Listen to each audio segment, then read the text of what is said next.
Hi. Hey, we should be, all right. We should be live streaming.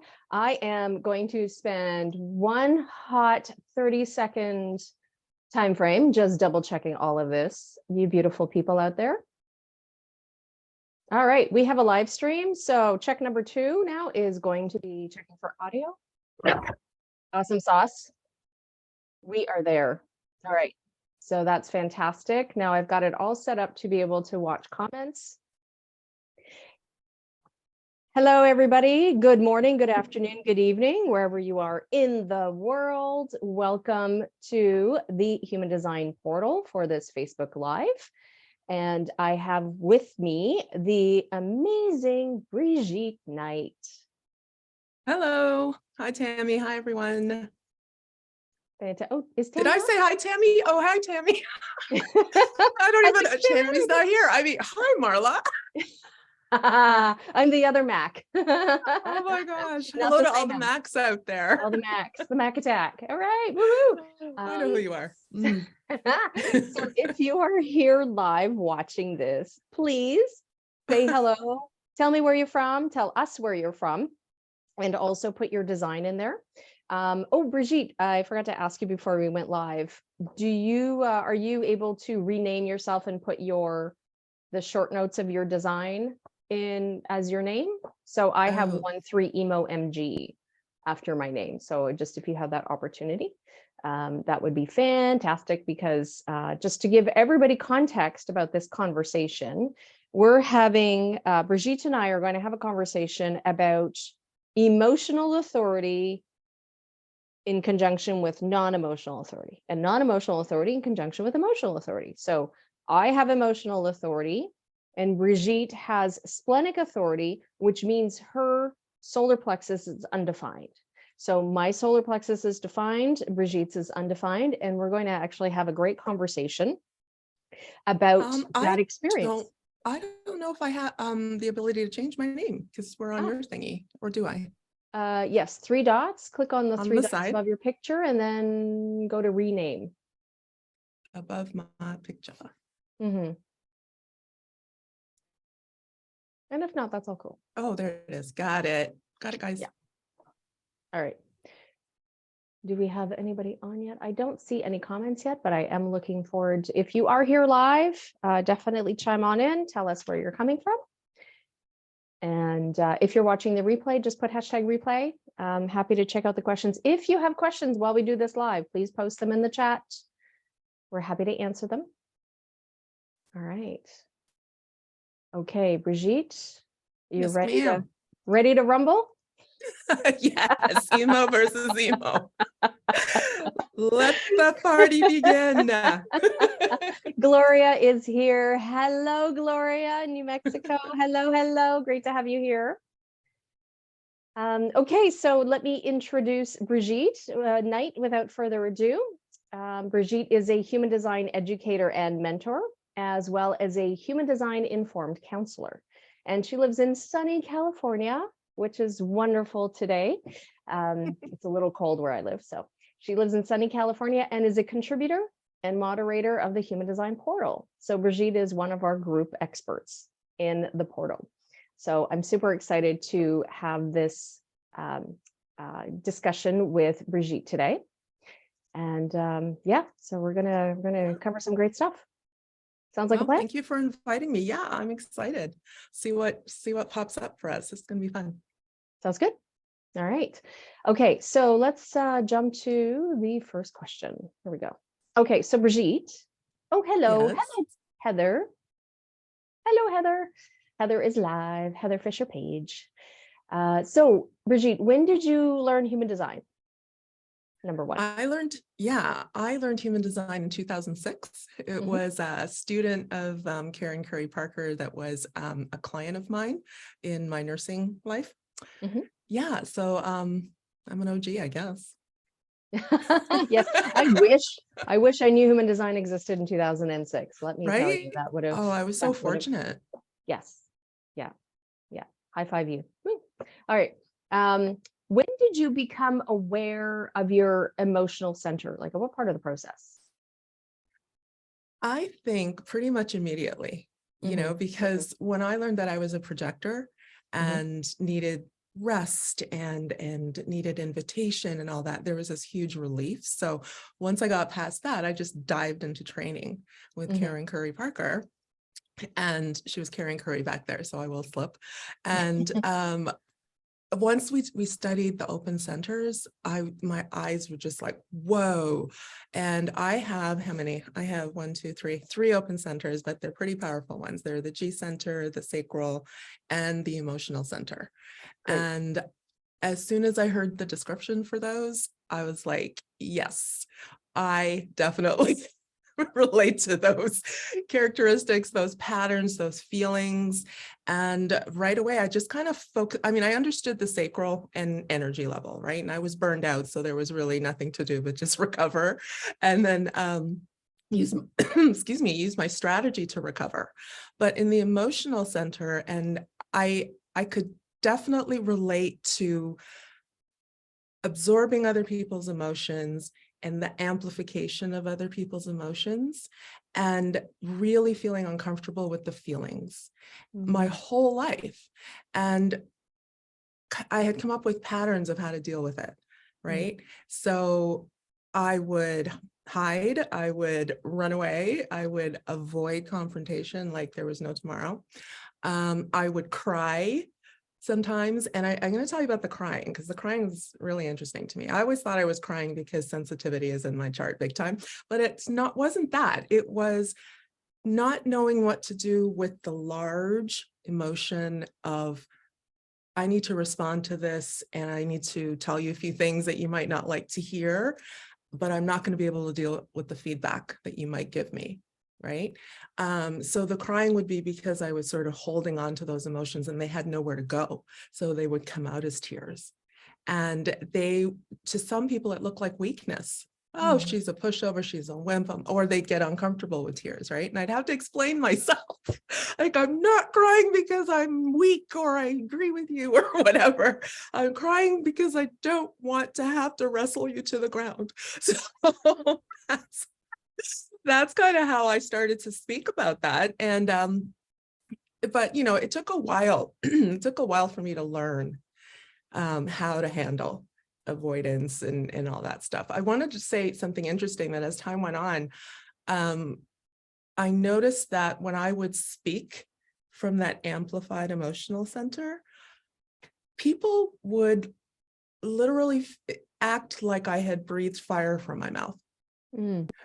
It would feel, or they would tell me, oh gosh, the way you said that, or they would just be really hurt and the reaction would be cut off or whatever. It was always stronger than what I felt I had said, so it literally took time to get to understand that the emotional center is one thing, but there's just so much more in the chart that lights it up. Like I have so many other gates that are like live wires over there that make things that I say really strong. So even though I may have an invitation as a projector to share in this confrontation and I feel more comfortable to do it, I still have to check myself, because I do have this very strong voice that people hear stronger than I'm even hearing it myself. So that's just a caveat there for you. And I think that the experience physically that I had with the open emotional center was also pretty telling. And I think that's why I focused on it so much, because, coming from a family that's very much disciplinarian and very British colonized, children are seen and not heard and that sort of thing, right? And, I'll give you something to cry for. You're spending your whole life like holding on to your emotions, right? And I remember being in my room doubled over with tummy pain, chest pain. And that's like your nervous system's totally overtaxed and your body is feeling it and remembering it, right? And eventually that moved into like anxiety, because you can't say anything, and real sadness for a personality like mine that's kind of big. Oh, it's not big, it's just loud. Yeah. And it's not being able to do that. So I started to notice that I had these physical patterns that were attached to this emotional overload. So it was about now finding tools or using my design to understand what was going on in the moment and then make choices. When am I going to run? Am I going to avoid? Am I going to what? So that's why I focused on my emotional center first, because it was the easiest to relate to. I could identify the physical symptoms, I could identify the amplification stuff, and I could intellectually get it. So those are my thoughts on why I'm so cued into my emotional center. Yeah. And for those tuning in, so I have our charts on the screen. I have Brigitte's chart. So Brigitte and I are having a conversation about defined solar plexus, right? Defined emotional center versus undefined or open emotional center. So Brigitte is a projector, a splenic projector, which means her emotional center, her emotional solar plexus, is undefined. And as you can see on the screen, it's white. And over here, I am an emotional manifesting generator. So automatically, if I have emotional authority, that means my solar plexus is defined. So we're just having this conversation. I know there are quite a few questions and quite a bit of input from people, both on the with emotional authority, having questions and understanding how it works, and a number of members of the group with I would say, well, non-emotional authority, but really they're non-emotional, which means not that they don't have emotions, please. We're all human, but it means that their solar plexus is not defined. It is white in the chart. So their authority is something other than the emotional center. And with the fact that this center is undefined, there's this situation, and the energetic makeup of this is about receiving and amplifying the emotional waves of emotionally defined people around them. And so I'm going to stop share now, but I might pop back in after if anybody needs a visual reference. There we go. All right, we are back. And so I want to say hello. Hello, Stacy. I'm fortunate to be Kim Gold's BA student. Yes, lovely. Hello, hello. And Karen, I can so relate. Fantastic. What I really want to talk about here, I wanted to just tune into something you said. And this is where I want to distinguish about, there's kind of this idea that, hey, people without, defined emotional centers don't have emotions. Like, and no, you're human, and you just don't have emotional waves, and that's a distinction. And one of the things you talked about your experience being young, about suppressing your emotions and all that, I actually had a nearly identical experience. So I can imagine if, I, with emotional authority, I'm suppressing my emotions. If you're around anybody else, with emotional authority and those emotions, and you're trying to suppress, emotions that are actually being amplified, right? This sense of amplification, how much more challenging it is.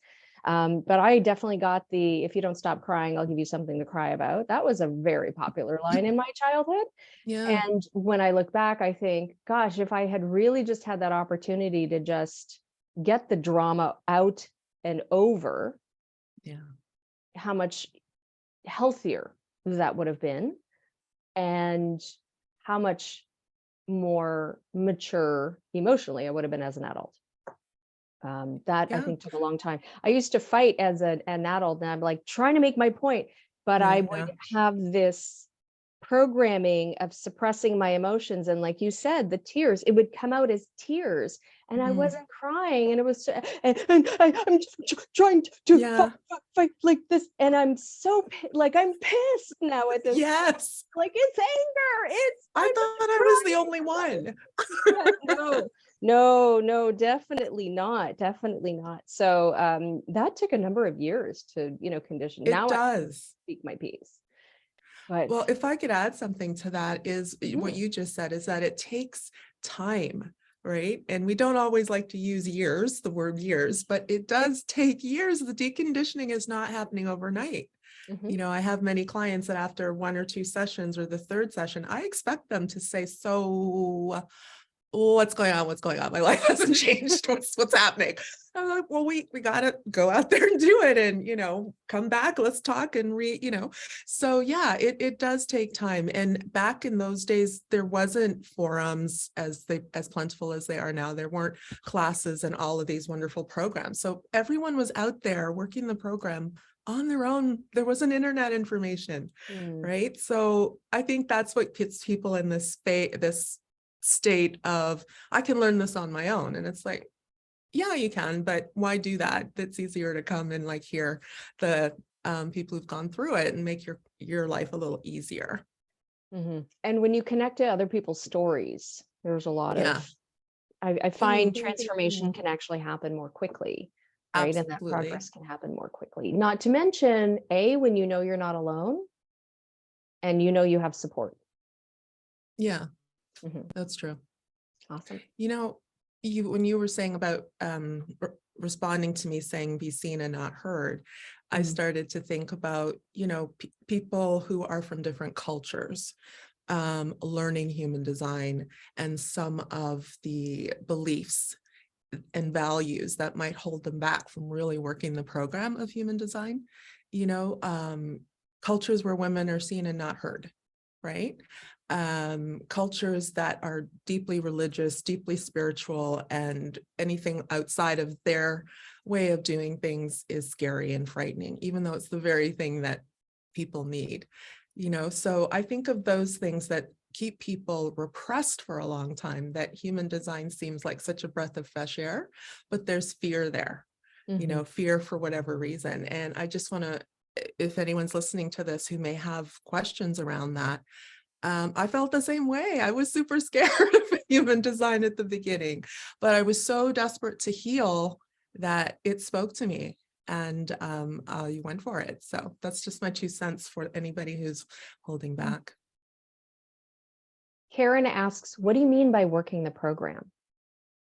Oh, I mean, literally taking what you've learned from human design about your type, your strategy, your authority, those 3 things, and looking at your life and saying, where can I start playing with this stuff? Where can I start experimenting with this stuff, right? So that's what I call working the program. You learn it, and then you go out there and practice it, right? So I think of when I first started, I was working. Was I still in hospital? Oh no, I thoroughly burned out of working in hospital as a nurse, and I was just doing part-time jobs in doctors' offices. And that was me practicing the rest piece of human design. I'm not designed to work like that anymore, so I am not doing that anymore. And I went to the Artist Way program and learned how to build my life around this work to rest part of the program, right? So I built like a 3-day-a-week job, and then the rest of it was sleep and rest and recover from burnout. So that was me working that part of the program. And then being in jobs where I did have managers and supervisors and people and so forth, and sometimes being the most senior person there or the highest license there. And it was just a weird vibe, like, who's in charge around here? So I realized that I had to speak louder and harder to be heard. And once I started to really understand and not feel less than by waiting for invitation, I just was like, you know what, guys, I'll be in my room if you need me. I started to do it sort of in a physical removal because the pressure to speak was really hard. So after a while, they were like, no, don't leave. We want you to talk. And I'm like, no, I gotta go. And they would eventually come and ask me things, right? So I started to see the power of, you know, really, I wasn't trying to mess with them. I was just trying to not feel this push anymore. I wanted to experiment with that. And yeah, and then just over time, adding, as I observed myself out there in the world, observed how I was with all the different types. That was the fun part, to see how I related to different types.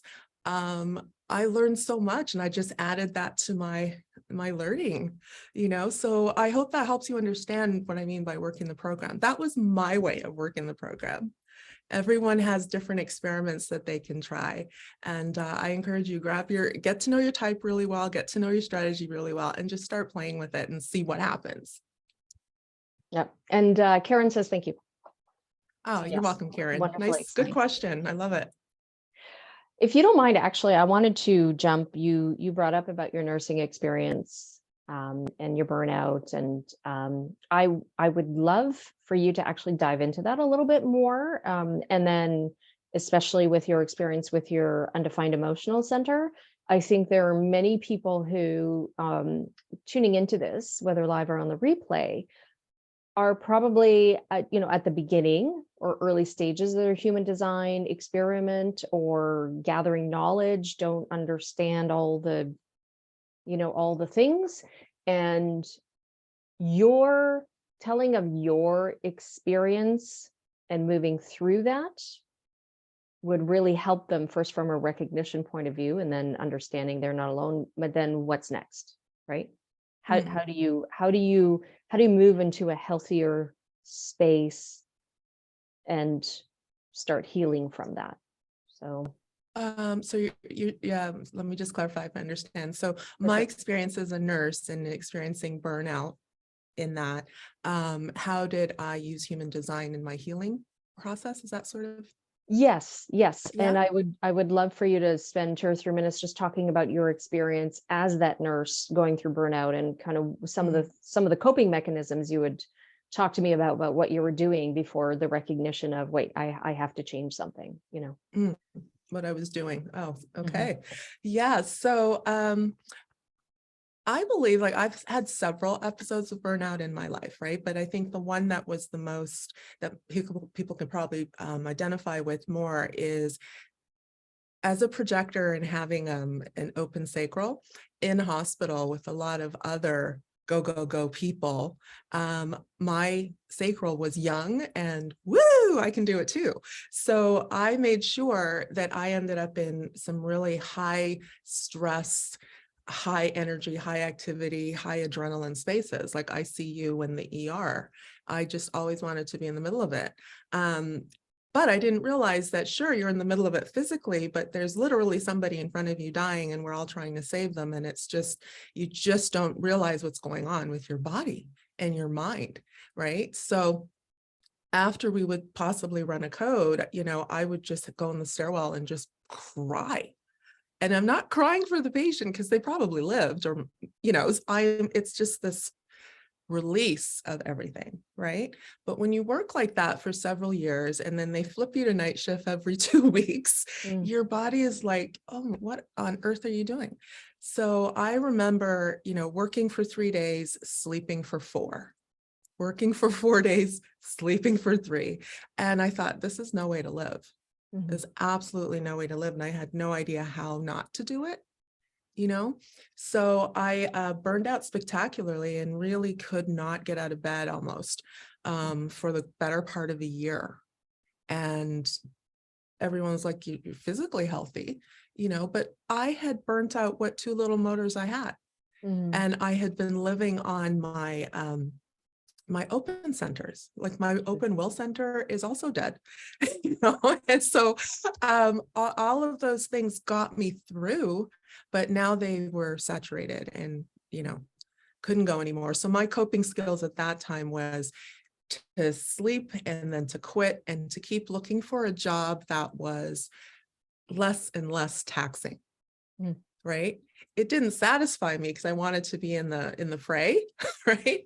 But I made sure that I worked less days, less hours. My hours started at 11 rather than 5 in the morning. So I started making all of these adjustments, but it was because I got so tired of, being left like a puddle after these burnout episodes, right? So does that answer a little bit of how I coped while I was there? And then what year or so are you at now? And were you aware of human design at this point and your emotional center? Let's see. Where is it?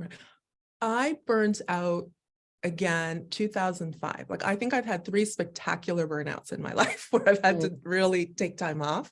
And I think it was the year before I learned human design was my last one. And I was in a job that was just completely not my style. The people were not for me, so forth. But one of Karen's students happened to roll into that office and just say to me, "Hey, have you ever heard of human design?" I don't know what we were talking about or what made her do that, but that was the beginning of it. And that year also I took, there was an opportunity here in LA to take the Artist Way program. And it's a spiritual awakening program for artists. So the whole time I was there, they were like, "You're a nurse, why are you here? You're a nurse, why are you here?" It's like, I am spiritually trying to recreate my life around this new thing that I learned. So yeah, we became fast friends. But once I learned human design, it was I took it very literal at the beginning because I really didn't enjoy the burnout. I did not enjoy it and I didn't want to be there again. So it was like, if I didn't hear someone call my name and ask me a question, it was hell, but I tried really hard not to, and if I did speak and I started to feel the resistance in energy change, I got really good at that. And I think that's because I'm a splenic projector, and I think my spleen was just being trained along the way as I was doing my strategy, because I didn't really pay attention to my authority at all. It was just about those 2 rules: recognition, invitation. And I think my spleen just came along and started to wake up and warn me of things. And I really appreciate it doing that all by itself. So I was gradually able to use that to convince myself that this is actually better for me and my health and for people around me, that they really want to hear what I have to say before I open my mouth.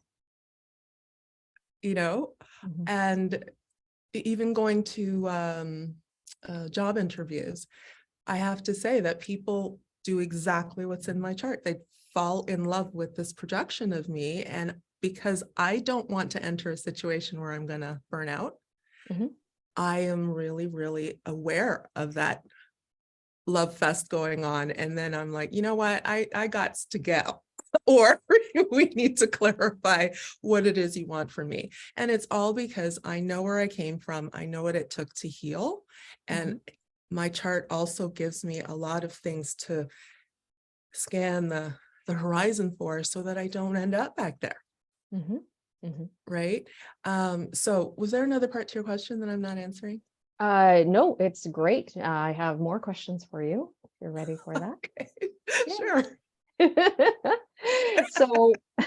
So fast forward to nowadays, the work you're doing. Can you describe for people watching the kind of work you do? Because that's going to lead to more questions about interacting with clients and emotional authority, the emotional authority, or the emotional wave dance. So how do you work with clients now? How do I work with clients? That is a work in progress. It changes every day, but I work one-to-one with clients, and they find me mostly because they're looking for human design, right? And they say, I always ask them, like, what was it? And some of them is, I just don't want to burn out as a nurse. That's why I thought I'd talk to you. Or I am a projector that's also burnt out, or, so they're identifying with my story. And it depends on the person. If they say to me, I want to learn human design, then we're definitely going to do a reading, right? And my readings are, here's a little booklet for you. Let's talk for 90 minutes. And in the 90 minutes, it's not going to be a crystal ball reading. It's going to be the high points. And then you get to ask me questions. So it's going to turn into a coaching thingy, right? And then I have clients who come and say, I want a therapist that has human design background. And that was the first time I hadn't heard that before. Anyone phrased it that way. So I wrote an article about human design and foreign therapists so I could understand it. And since then, I've been incorporating human design in my counseling work, indirectly, for the most part, because people who come in for therapy usually don't know at this point, they don't know about human design, a lot of them. So I just, have their birth information and kind of do a little woo and watch and check their chart.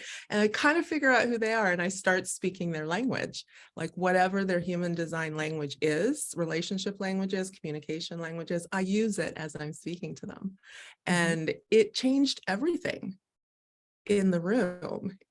Like you're working with a manifester and I'm being directive, like, why don't you do this? Why don't you try this? And they're like, ooh, what? So I would have to adjust that language, and then you're talking to a projector and, you have to let them talk. So I had to learn how to do that. And it was fun for me. So I think now I would say the two things are blended. So if I'm doing a human design reading and the person's got an issue, it's going to be a little human design and a little bit try this skill out there. Yeah. That's how I work. Yeah. And that's how you roll. Way. So for anybody who is tuning in, welcome, welcome. I'm having a conversation with Brigitte Knight. So I am an emotional authority, defined solar plexus. Brigitte is a splenic authority projector, and she has an undefined emotional solar plexus. So we're having the conversation. If you have questions as a non-emotional authority about interacting with emotional authorities, or what kind of processes or techniques Brigitte uses, we are going to get to those questions, but please put your questions in the comments and I will be reviewing the comments on a regular basis during this live. We're going to be on for another 30 minutes, 28 more specifically. And and so please, by all means, put your questions in the chat and we will jump to them. So Brigitte,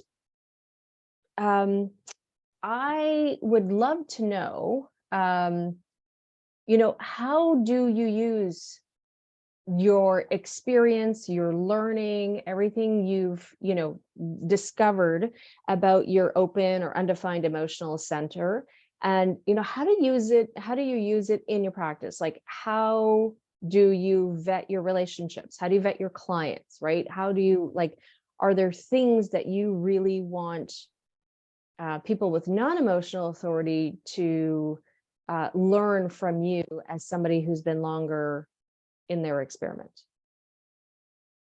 Well, I think that when I first meet a potential client, I'm very, there's just something about my design. It may not look it when you look at it because there's a lot of definition in it, but the areas that it is undefined, plus my conscious sun makes me incredibly sensitive, right? So from the moment I meet people, there is an energetic, it's almost like it wafts to me, like, oh, there's something new in town. And I immediately become affected by it and I feel my nervous system reacting, right? So for the most part, I can feel people who are emotionally dysregulated. Like when I learned that term in school, it was just a concept in my head.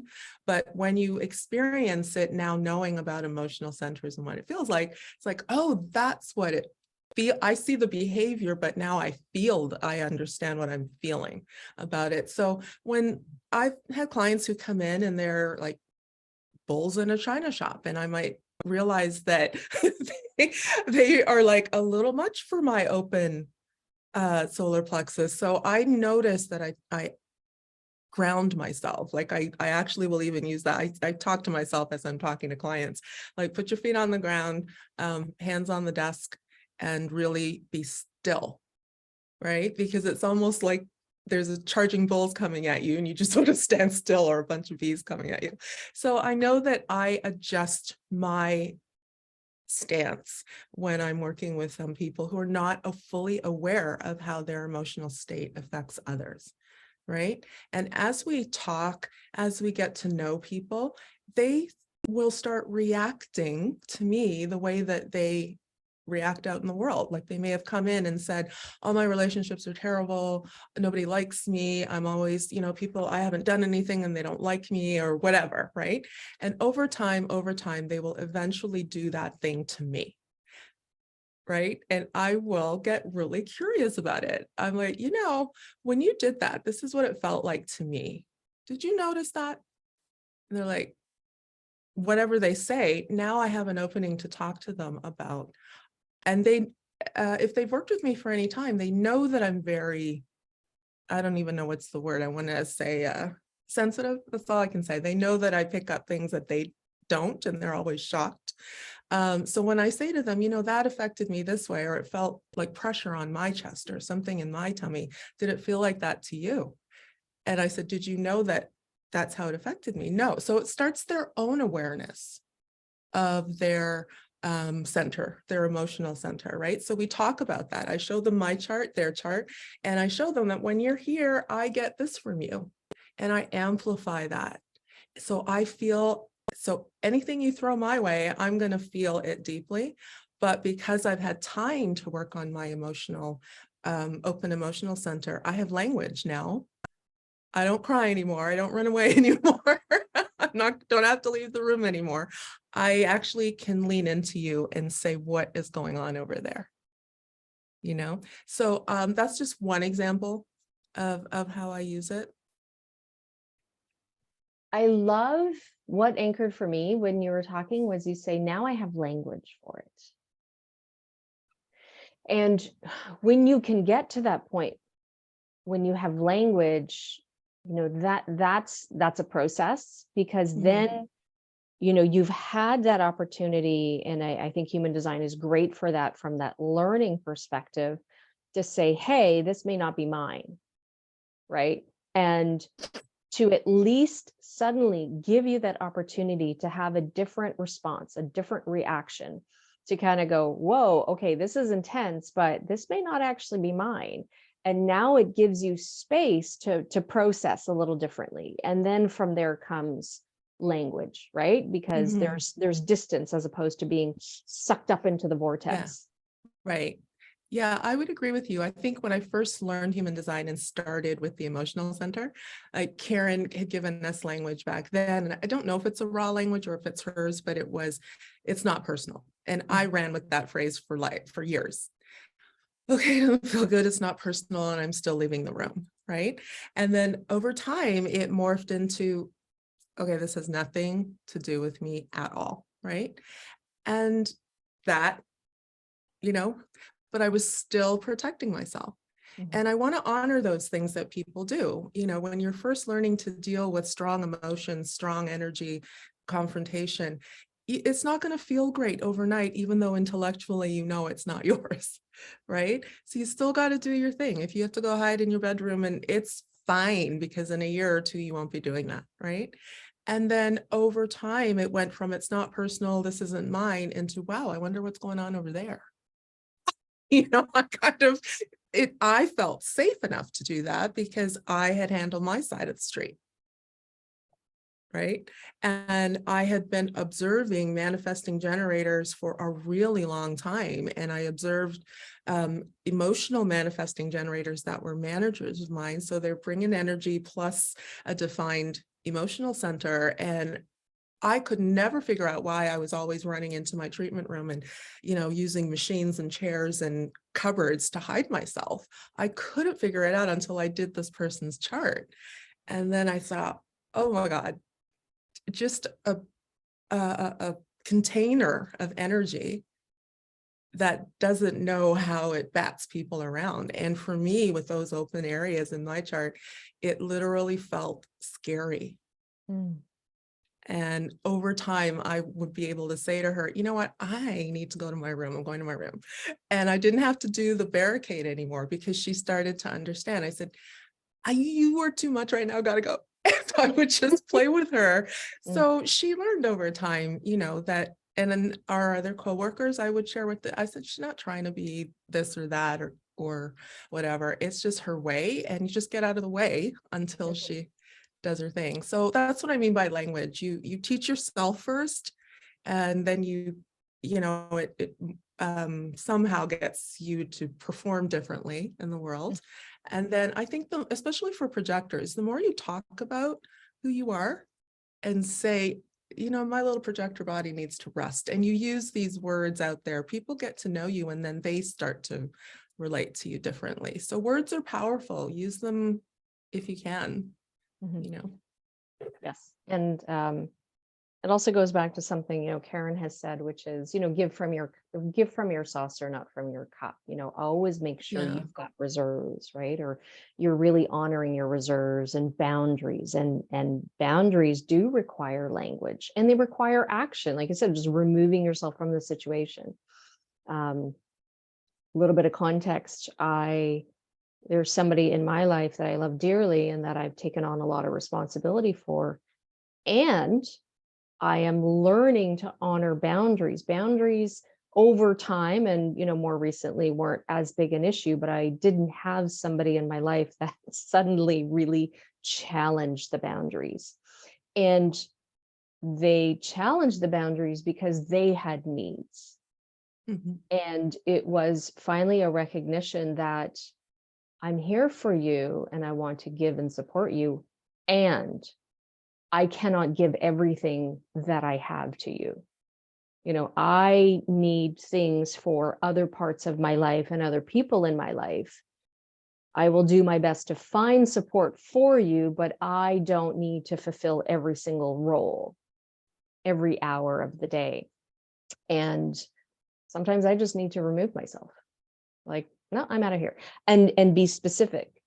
I am not going to be in their presence today because I was in their presence yesterday, and I am going to decompress, even though I have a defined emotional center. Mm-hmm. Yeah. I often encourage people to do exactly what you're sharing, like have this conversation with yourself.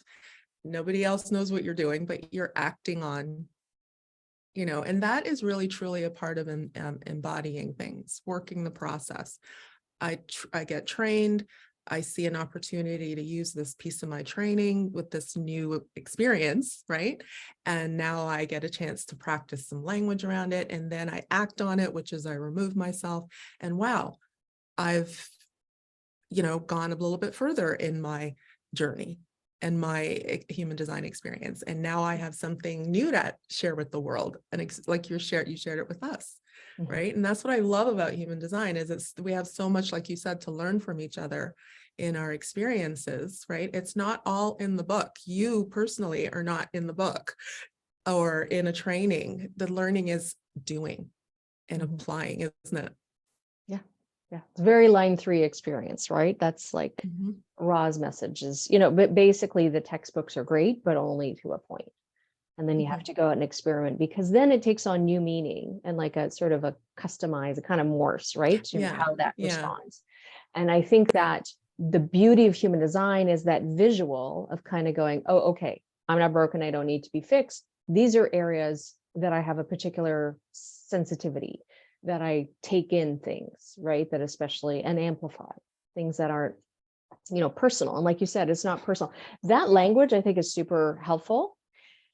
But I think what human design does is it really, much more quickly than just kind of figuring life out on our own, randomly, is to immediately pinpoint areas where we go, okay, I need those boundaries. I need that understanding of this is not mine. I need that understanding of this is not personal. I need that understanding that what's healthy for me is to be a screen, not a sponge, right? Not soak it up, but just let it pass through, Mm-hmm. And those permissions to be like, I believe right now the healthiest thing for me is to remove myself from this space, from this person, from this room, from this location, and go and release this energy and be gentle and kind to myself as I do it.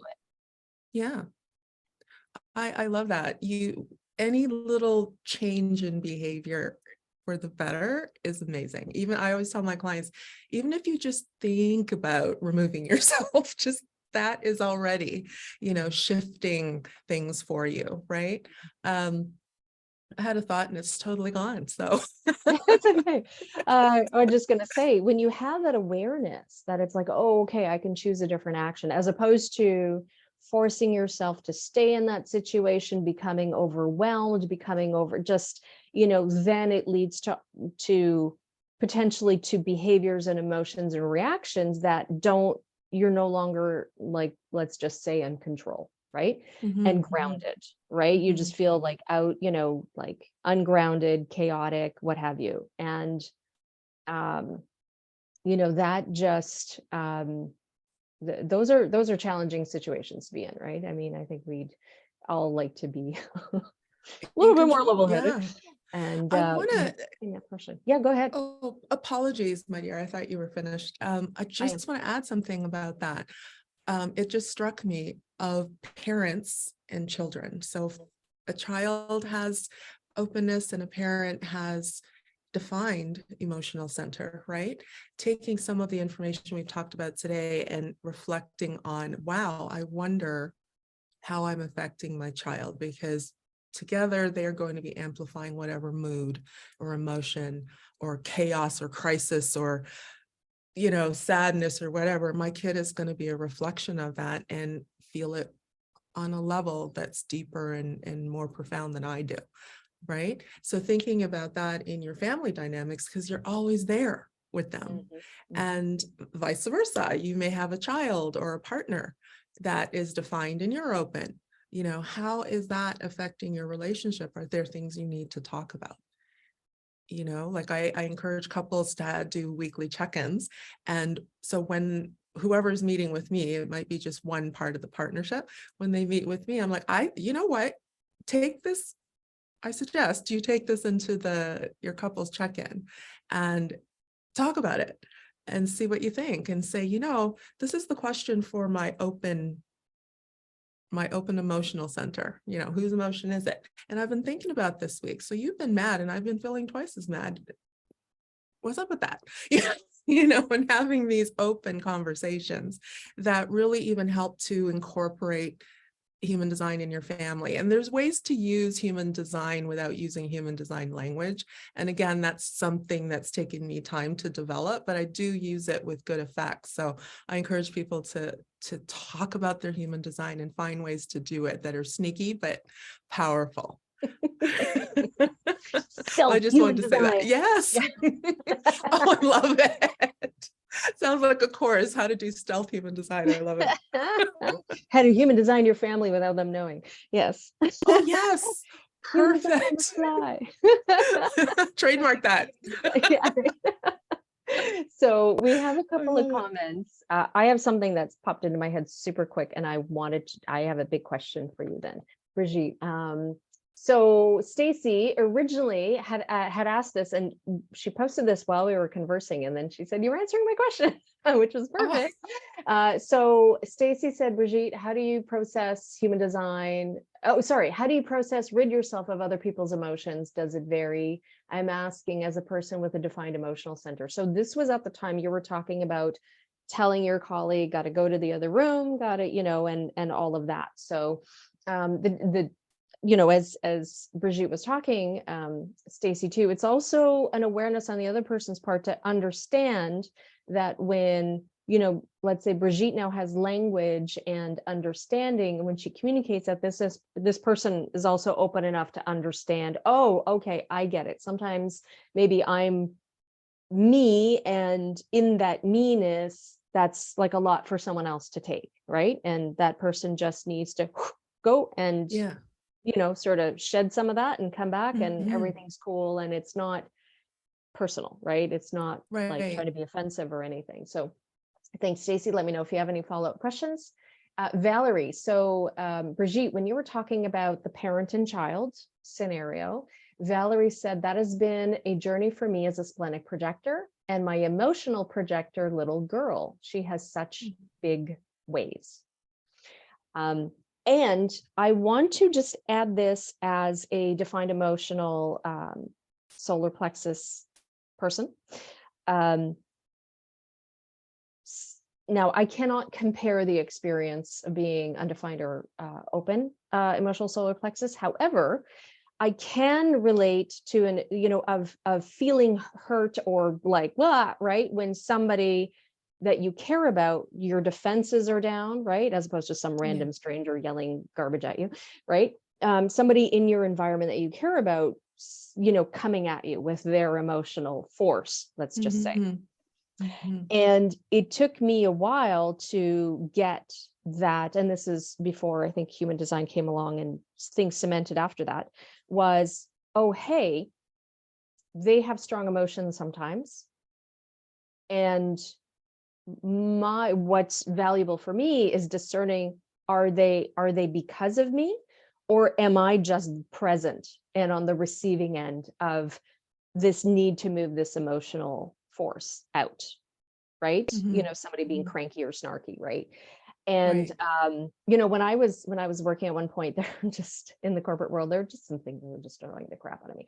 And I had a team and everything. And I remember at one point, way before human design, and I just said, look, sometimes and I was just like, sure, I can be this toxic positivity and ignore it. But I'm like, no, crap, I'm upset. And I would tell my team, who many of them were younger and, maybe they just didn't feel confident speaking back to a boss. And I said, look, sometimes I may not be in the greatest of moods. I also want you to know 99.999% of the time, it has nothing to do with you. So please do not take it personally. Do not take offense to it. Don't feel like you cannot approach me, even if I'm grumpy and cranky, because you have something to resolve. You have a question to ask. I said, by all means, please. I will do my best not to, like dish it out on you, even unintentionally. I wouldn't be that person, but like sometimes I might still have an edge, right, about it. And I said, I want you to know that if there is a reason that I may be upset and it had something to do with you, I would address it with you, in private, and you would know, and I wouldn't like lose my SHIT on you or anything, but I would just have that conversation. And I think that just really helped, because then suddenly I didn't have a bunch of 20-year-olds go, ah, right? Working under me thinking, what did I do? What did I do? Oh my God, I don't know what, and I was like, it has nothing to do with you. You're doing an awesome job. I'm just annoyed because of this vendor and this project isn't going well and blah, blah, blah, blah, right? So, I can say probably from an emotional authority or emotional solar plexus, if you have that awareness, and the human design really helps a lot, is if you have people with undefined emotional centers around you, you can convey that to them. And you can even say, look, I am open to you telling me I'm being a little much right now or something. Maybe the response is, I just need that outlet. So then it's like, okay, well, I'll go somewhere else. You vent and I'll be somewhere else over here, keeping my undefined solar plexus nice and healthy. That's okay. Absolutely. Yeah. Fine. Both of you be awesome, right? Kind of thing. Yeah. So, it's just not a natural thing in the world though, Marla. It is very, not everyone can do what you did, right? They are not even self-aware enough to say, hey, whatever. And then the people on the receiving side of that, many of them still are like, I don't trust that. I don't know. I can't, I'm that, right? So it's somebody has to start the ball rolling, which is what you did, right? But a lot of people who come to see me, they are looking for that, what you're offering, in a contained, safe little space where they can literally practice it. And oh, so if I actually do go see Marla, she won't bite my head off. Like, I shouldn't expect it. She says it's okay. I don't trust her, but I actually can. And if she bites my head off, I can say, okay, it's bad time. Like teaching people to really kind of own their own stuff. I just love this stuff. I love relationships. Yeah. And communication. Yeah. And I'm not sure if I finished my original idea. I was thinking, I was going to say, as an addendum to, like I said, the guard down and the sensitivity of, because based on what we think my husband's birth time is, he's emotionally defined. I think that entire day he was born, it's defined emotionally. So he's got his own stuff going on. And he's usually pretty even keeled. Like, he doesn't have an extreme wave or anything. But there are times where the mood is shifted, right? I can tell. And I'm not saying it never affects me, but I have become wiser to say to myself when this starts coming at me, because I'm present, right? And I'm wise enough to go, oh, I don't think this is personal. Like, I don't think it's about me. Especially depending on what he's saying and like what he's venting about. I'm like, I get it. Okay. I don't like it. So maybe I'm just going to remove myself, but I get it. He's pissed, needs to get it off his chest. I got it. Mm-hmm. And certain scenarios, I know that kind of force is going to get triggered, very specific scenarios. And I'm like, I got it. I know this is coming. I can ground myself. And I know it'll be done the minute this activity is completed. Mm-hmm. And he's back to his happy self, right? Like those kinds of Yeah. things. So yeah, definitely coping mechanisms. I do have a question for you. Do you feel your clients' emotional waves? I'm not, honestly, they're not with me long enough, like I do an hour a week with them. I probably feel it more because I allow them to use Voxer, and on Voxer, walkie-talkie app, they can talk longer and type longer, and I can really feel where they're at, because nobody Voxers me with joyful news. It's usually with the processing that they're doing during the week, right? Exactly. And that's why I do it, so they can get it out so the world is safe, right? So I think I ride the wave maybe with them, but I'm honestly still experimenting with that. I think it came out of your, the panel you were doing. I was like, I wonder. And I want to say, I don't think I do, right? But I'm not out there in the world as much anymore to actually play with it. But what I'm sensing as I do the work through Zoom is I feel the gates. I honestly feel their gates and channels. I feel them, I experience them, and that's kind of cool. I love that, right? Because again, having learned to sit still, ground myself, I can tolerate the chaos of some lines. I can tolerate the low expression of other things, And do I have any of them? Yeah, I have three gates that come off of the open emotional center.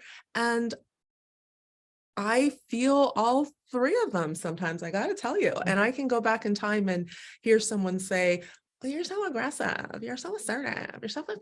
I'm like, no, I'm not. And then I look and I'm like, oh, I have a gate 6. Oh, all right. And oh my gosh, I have a 12 that's reaching for my emotions. Yes, I can see that now, that energy might feel that way, right? But War and peace. Yeah, 6. Exactly. And right. And 30 is the most intense gate of the chart, right? And that amps up lots of other stuff. Yeah. So, I mean, I can relate to the vibe and, some of those gates. And it's possible that when I did not understand my human design and I got defined by others in there, that those live wire gates acted out, and didn't know what they were doing and so forth. So, I would say that's probably where, the extent to which I can really relate to waves per se. And I think what I learned from your panel was like, everybody experiences their waves differently. There's that wonderful diagram that you showed. And I showed it to a client of mine yesterday. I said, oh yeah, this is your wave. And you may not experience it that way. He goes, no, I experience it exactly like that. Whereas somebody else that might not, because they're just getting to learn it, right? So that's a part of doing the work again, is just like, okay, this is what it says, but how does it work with me? How does it feel with me? Right? So that client, I've just met her. We've had 3 sessions. That's her wave. She feels it. And I don't have any energy feeling of it, if that makes sense. Okay. Yeah. Well, and I'm sharing our charts again, and so people can see the hanging gates off of your undefined emotional solar plexus.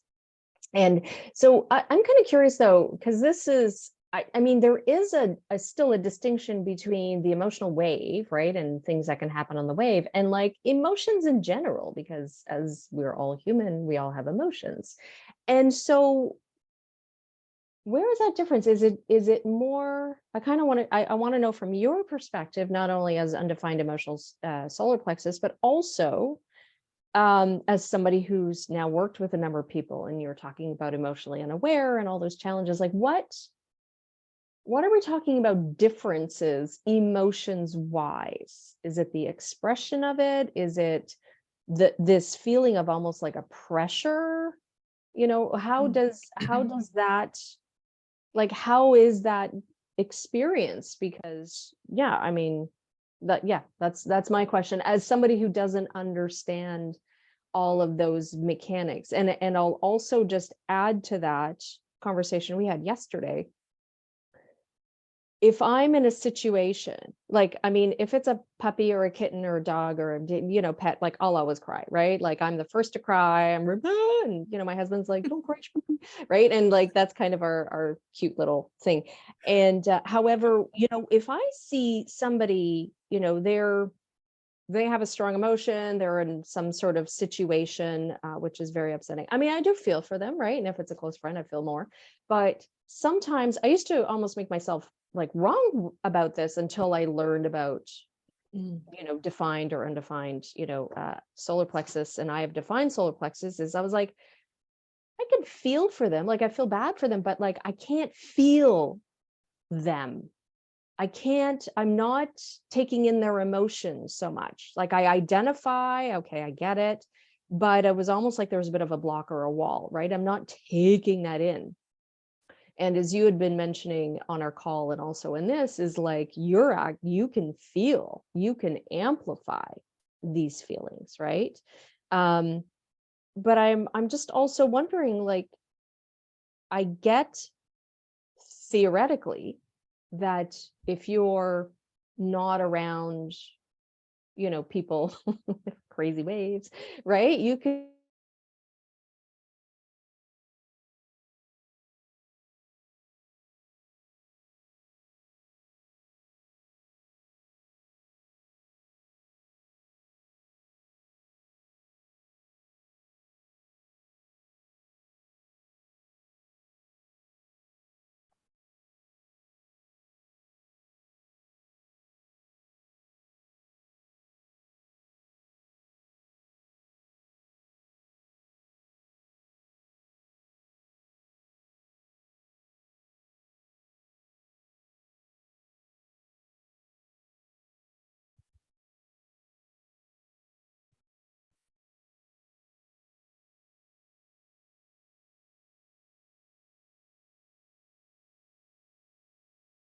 Oh, hi everyone.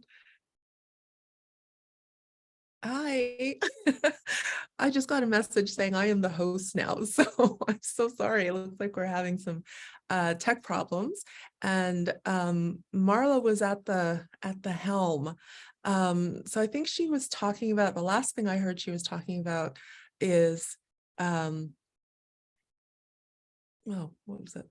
I don't know how to describe it from her perspective now. I think she was saying of understanding emotions and seeing people's having emotional responses, but only being able to take it in from an intellectual space, and not fully going deeper into the emotions. And it is that different maybe for someone who is open. So I'm not sure. Marla says her internet does. Okay, so I guess we'll just continue for a minute and then we'll close because we had so much more fun stuff to talk about.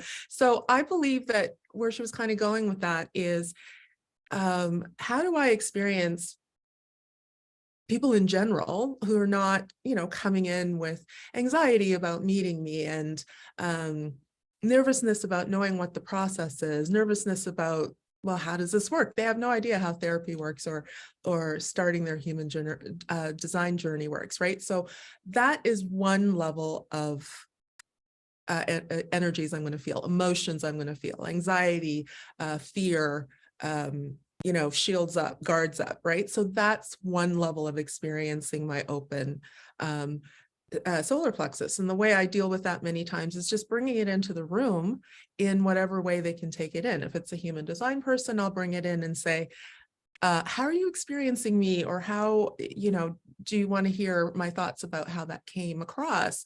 Or, are you finding it hard to follow the way my mind works? Am I talking too slow for you? Like, I bring all this stuff into the room so that they can respond and find a way to respond and right away feel comfortable, meaning if I can name it, you can name it, right?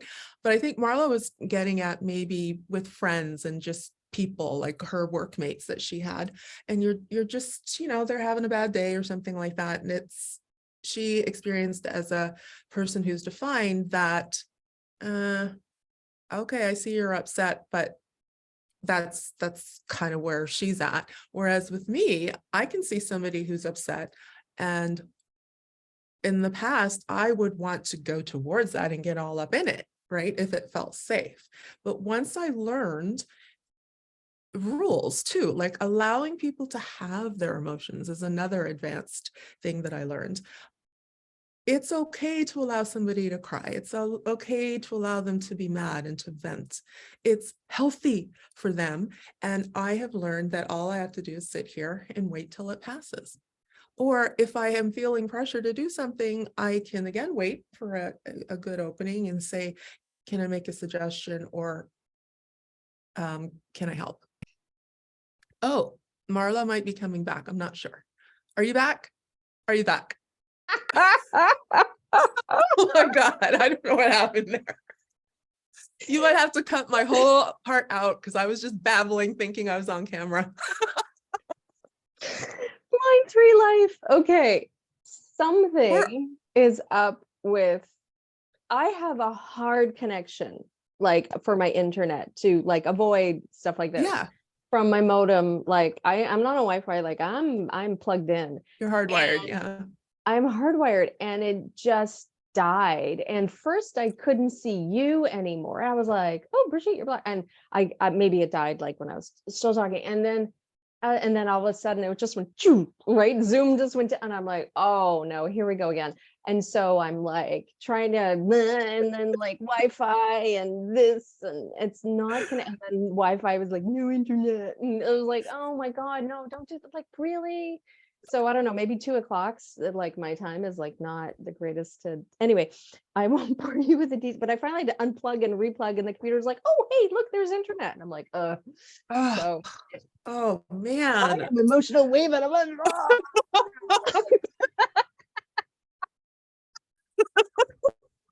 okay, I don't know if anybody is still watching. I don't know either. I wouldn't blame them if they went, these two. I don't know about them. I just kept, when I realized, I was staring like a loon for a while, and then it said, Marla, or you texted me, my internet's gone. And I'm like, oh, okay, well, I guess I should start talking. So I don't know. Is anybody there still? I don't know. Let me just take a look. We should still be live. And usually when this happened last time, like I came back on part 2 broadcast. Yeah. So I'm what you were saying. It's just paused where it paused, and then it'll just start up from. And you can hack that off, can you? When I'm being a hysterical hyena. Karen, you're here. Yes, I'm here. Great. We're all here. Oh, hi, Karen. So Karen asked, please speak about gate 30. 30? 30. Oh. Off of your emotional solar plexus. So and my cat right now is like trying to beat down the door. So that got even funnier. Oh, there we go. Brigitte. Okay, Gloria says, Brigitte, your connection was still on. We enjoyed your monologue. All right. I can't wait to watch this when I come back. Well, I was just imitating what I've seen on TV. Oh, well, let's just keep talking. Thanks, Gloria. It wasn't all babble. Good. Thanks, Brigitte. I should warn all my guests. If my internet dies, if I vanish, just keep talking. Yeah, absolutely. So All right. 30, and then we'll respect time because I know it's like 2:10, and Brigitte, you have some reality tasks, and I our do. audience has reality tasks. So yes, Brigitte, Well, awesome. who asked that question again? Karen, hang on a second. Karen Marie Keister. I want to make sure I get your name right. Oh, okay. For Oh Karen. yes, Karen Marie So Keister. Karen, oh, well, Karen, I'm just looking, I just needed to get some words to describe the 30. And I just am looking in Karen Curry's fabulous book, The Encyclopedia of Quantum, because she has described this gate as passion. And in traditional human design, it's desire, right? And I just wanted to get my bearings on that. It is a gate that has so much passion and hope and sees so much possibility of things, and they just want it done because it's just going to be so yummy. And they're looking for partnership, and they're looking for people to help them get this dream out into the world, right? And I think that because the world is not always ready for that kind of intensity and passion, that if you are not acting with alignment with your strategy and your type, you can burn out trying to make this thing happen. I mean, that's a theme in a lot of the chart, right? But I find that the intensity in the past has burnt me out hardcore. I've always ended up in the wrong environments with the wrong people who are not ready to make that passionate contribution to the world. People who don't understand it, because I'm one of those people who get these downloads that you have to be ready for it or it sounds like nonsense, right? So the way I do it is, I think the biggest way that that passion plays out is maybe what you've noticed as I'm speaking here with you today. Hands are flying and I'm like, I think that's how I express my passion, is that I truly believe that human design is a game changer, and I want everybody to know. So an expression of that would have been when I first learned human design, and then I was studying with Karen, and then Karen said, you guys, I know it's only been a few weeks that we've been training, but go and do readings right now. And you were like, what? And it was an invitation to just go show, use the tiny bits that we'd learned already, because we already knew more than most people, right? So I just jumped into it. I remember doing up posters and nailing them to everything I could find around the neighborhood, inviting them to do readings, because everybody had to hear about it, right? So it's about finding what you're passionate about, and it's always going to be move the needle evolution-wise, but always remembering Karen's phrase, right timing. And when you don't use right timing to share your passion, you get resistance. And that's definitely going to tire you out if you keep pushing against the resistance. I always express it like as a projector trying to be passionate about something to someone who's not ready for it. It just feels like that guy who's sitting in the recliner and he's listening, he's in front of a big speaker and the volume's turned up and his hair's all, yeah, that's what I feel like when I'm trying to get my voice out and everyone's like, not right now. So does that help you, Karen, with the passion and gate 30? So Karen says, she also mentions, and you are correct, Karen, I have definitely heard that too, is I thought I heard it is the most intense gate in the chart. Yes. And we were talking about that a little bit earlier. I'm very sorry about the cat trying to beat down my door. I can't hear it. It's fine. Yeah, so, it's good. It is considered, I mean, this is what I know of gate 30. It is considered the most intense gate in the chart, and it can make intensify other parts of your chart. And it's possible people have told you, whoa, you're too much, too intense, tone it down, back it off, right? And just recognize that's part of who you are, right? That's your energy. I mentioned it somewhere, I just there was an audio that was going around TikTok, I guess, and Instagram, whatever. It's like, am I extra or are you ordinary, right? Or are you whatever, right? Sure, I'm extra, but that's who I am. Ta-da, take it or leave it, right? And also total aside, but like gate 9 too has that energy to amp up, other parts of the chart, but Yeah. definitely gate 30. Yes, Karen. Okay, all my childhood, you were told like you're too much, right? Like, tone it down. Yes. Well, And mine is, yeah, go ahead. oh, I was going to say, like, my 30 is actually on my unconscious side, right? So it's not always in my awareness until I'm doing something.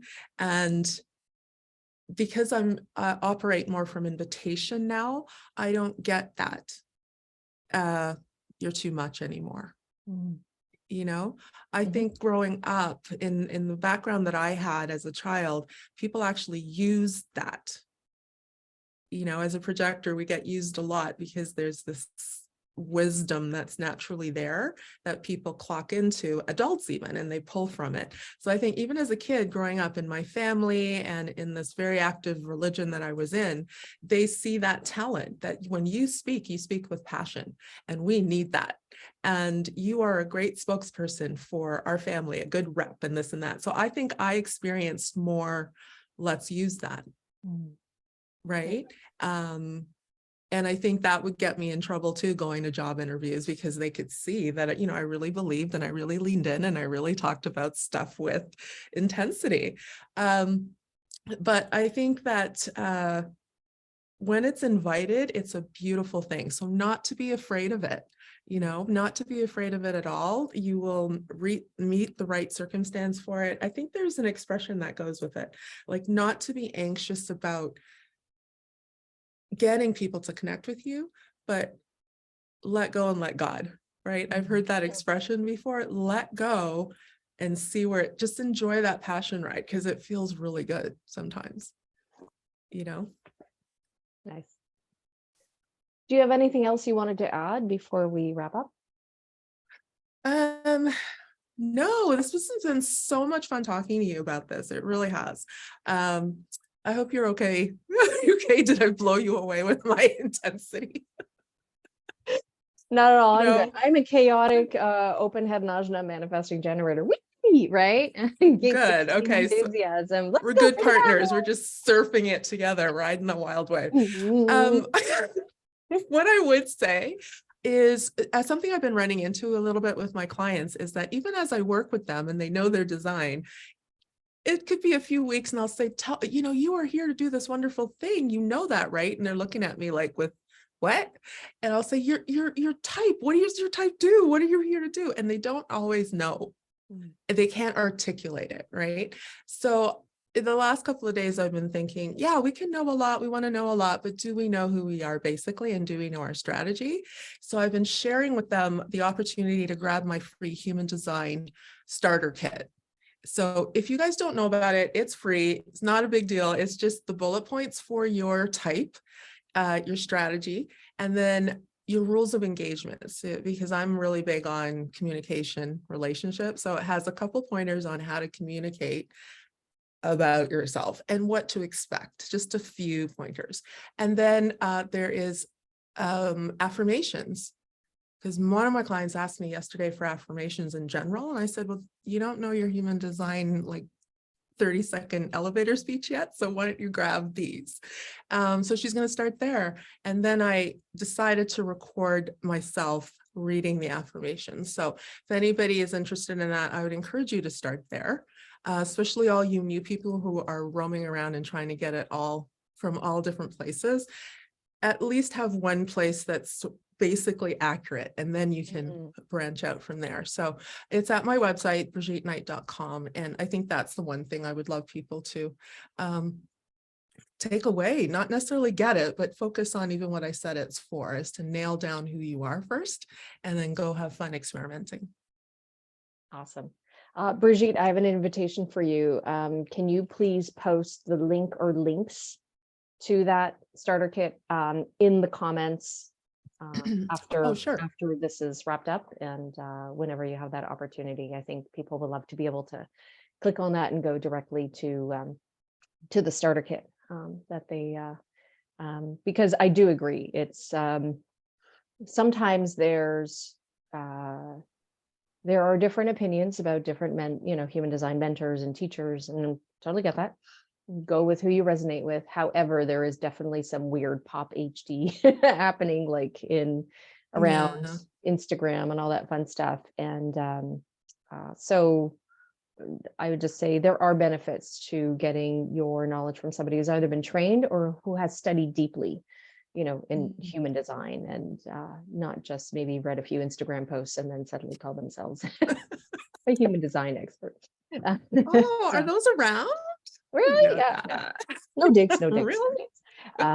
So, but ultimately for me, it's, the information is one thing, the experimentation and understanding what it means for you and how that, because to me, it's like human design is a vehicle. It's, I know they talk about the body being the vehicle, but I'm just talking about the information is a vehicle, or is a process. Like it's a step, it's a piece.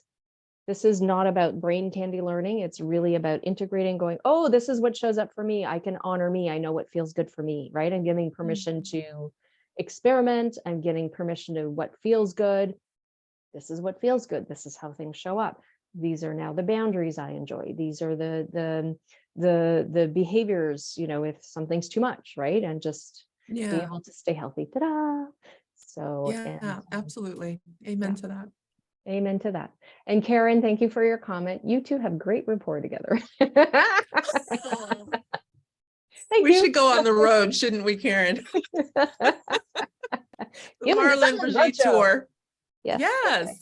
Okay. Thank you, Karen, for being here. I'm getting giddy. All right. We're time to go. Wrapping it up.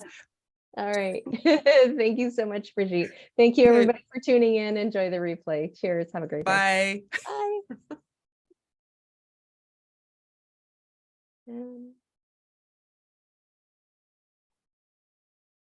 Should be good. I can stop smiling now. Smiling now. I was just going to end it, but I thought, yeah, we'll just a couple seconds together, and then I'm going to stop the recording too. I guess I should have stopped that earlier, so I have to edit this. Yes, you do. There we go. Outtake. Okay.